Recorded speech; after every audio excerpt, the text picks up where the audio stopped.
Morality was always believed to be one of the great benefits of Christianity. It provided a clear path to follow because people both wanted and needed a path to follow. They wanted to do right by themselves and by others. That is still true today in our secular society. So if we have mostly stopped being Christian, how can morality still exist? Shouldn't morality be as dead as the dodo? But instead we continue to cling to the old Christian morality because nothing has turned up to replace it. Philosophy said that it could improve morality by using rationality, just as it was argued that rationality could fix Christianity. But in both cases, rationality proved to be quite deficient. It offered much and delivered little. What little it did deliver caused confusion and despair. It was not an advance at all, but even today the same argument continues to be used. Christian morality is dead, and there needs to be a new morality to replace it, one that does not continue the mistakes of Christianity, but one that instead improves upon the old.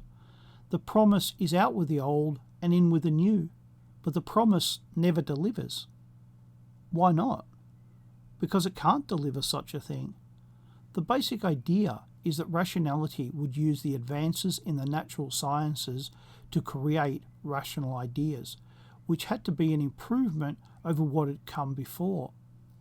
However, in the natural sciences, there are no rational ideas to find. Instead, they provide, in Professor Gregory's words, by design and necessarily, the natural sciences per se are definitionally amoral and disclose no values, whether secular or religious. They are nihilistic in their etymological sense. That's on page 227.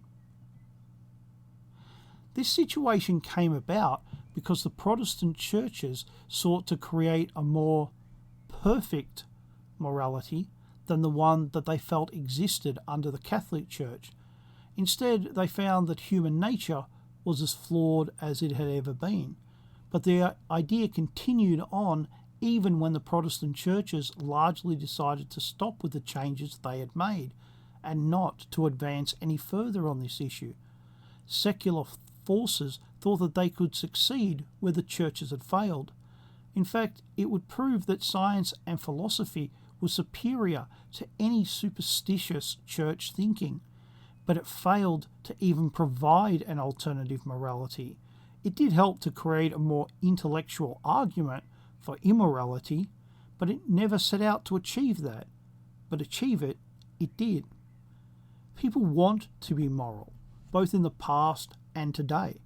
Once the church provided that path, but today the people are largely left to fend for themselves.